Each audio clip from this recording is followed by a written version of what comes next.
Kahit may mga naaresto na, meron pa ring missing ang di umanong ulo ng mga tulak. Ding ang bato! Nang makatapak ang mga operatiba sa bahay ng isa sa mga sospek na si Ding Morales, kanya-kanyang pumulasan ng mga tao sa loob nito.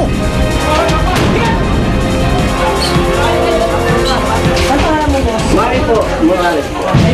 Ikaw pala si Manny, ng kapatid ni Ding. Ikaw ba ang nagpaskil nito? Itong si Manny mukhang nasa alapaap pa. Ako po yung nangangasiwa po dito sa pwesto at sa Hoyd. Aba, matapat. Pero di ka pa rin dapat tularan.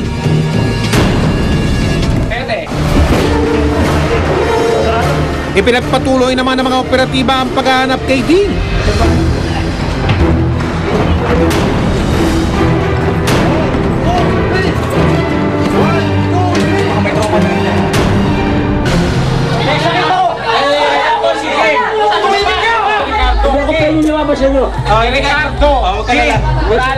Ang sinasabing madulas na tulak nasa korte na rin sa wakas. Pero iginiit niyang hindi siya nagbebenta ng illegal na droga.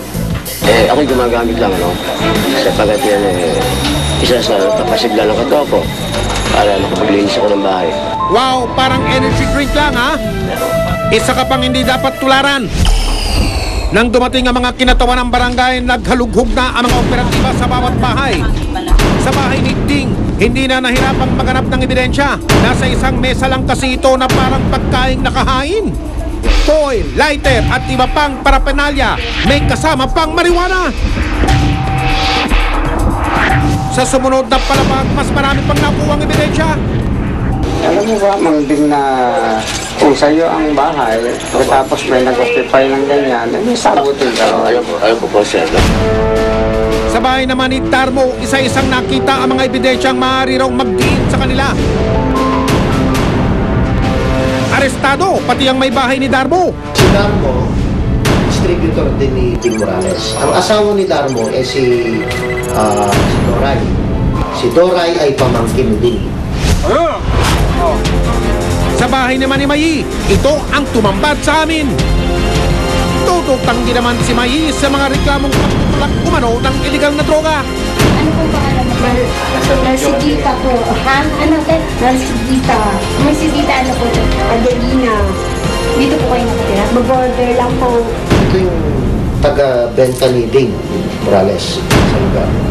So siya yung runner, siya yung actual distributor ni Ding sa tramo.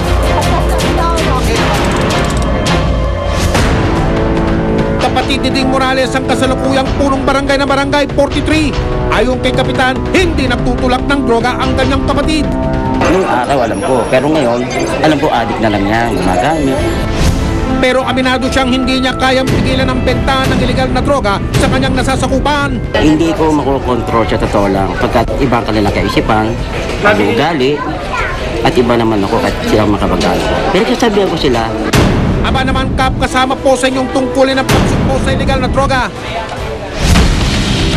Habang abala ang mga operatiba ng PIDEA sa paghuli kina Ding Morales, naaresto naman ng pulisya ng Pasay si Edna Bainos, ang sinasabing kalib-in ni Ding. Yang si Edna Bainos, isang drug personality dito sa Pasay. Hinahanap na natin yan. Matagal na. Gawa nga ng meron siyang valid and existing warrant of arrest. Ate, totoo po ba yun? May kaso ka na dati tungkol sa illegal na droga? Nahuhuli nila ako, tapos nakakalabas din. Hindi naman ako nakulit. Teka, mukhang kilala namin ang mukha mo ah. Ikaw ba ito? Oh, ang nagpakilalang si Intay na tumanggap ng pera at nagabot ng plastic ng shabu? Ikaw nga! Ganun din yung kaso naman. Sa tanggapan ng PIDEA, kumanta agad si Doray. Ubuatunan lumaya yun, hindi na ho dun tumira. Tsaka hindi na po siya nagaganyan. Ako namin ko nagaganyan ako. Anong nagaganyan? Yung nagbibenta ho, ang pinakamalaki na lang din yung 500, 200, ganun, 300, ganun ho. Habang si Manny naman tila high na high. Ilang beses na po ba kayong nakukulong? Maraming beses lang, palabindro na yata. Pero mukhang bad news para kay Manny ang sinabi ng PIDEA. kinasuhan natin si Ding at si Manny ng violation ng Section 6, Section 8, Section 11, at Section 12, at Section 15. Halos ang parusa ng Section 6, Section 8, at Section 11 maximum penalty, which is life imprisonment at fine of 500,000 to 10 million pesos. Si Doray, kinasuhan natin ng Section 11, possession of dangerous drugs, at Section 12. Ang penalty doon ay umaabot ng 20 years and 1 day to life imprisonment. Si Maye ay lumabag sa provision ng batas na Section 8, Section 11, and Section 12.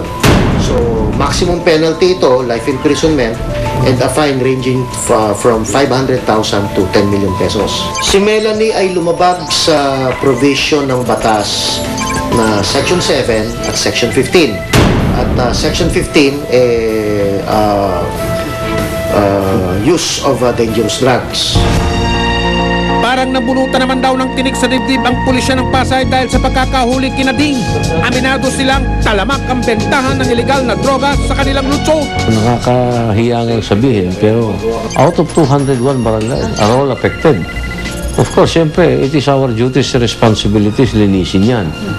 Of course, hindi naman natin malilinis yan kung hindi natin katulong yung mga barangay officials.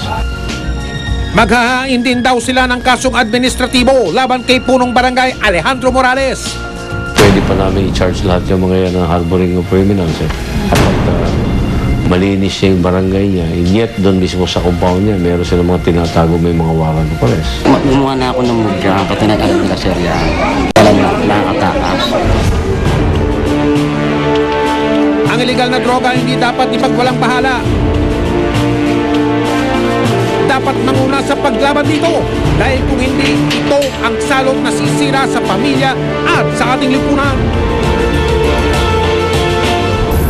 Hanggat may anomalya, hanggat may napi, patuloy tayong umaksyon. Kaya makipagtulungan po kayo sa investigador, ang mga abusado at ang mga manloloko. Huwag natin tatantanan. Hanggang sa muli, ako po ang inyong kapuso Mike Enriquez at ito ang investigador.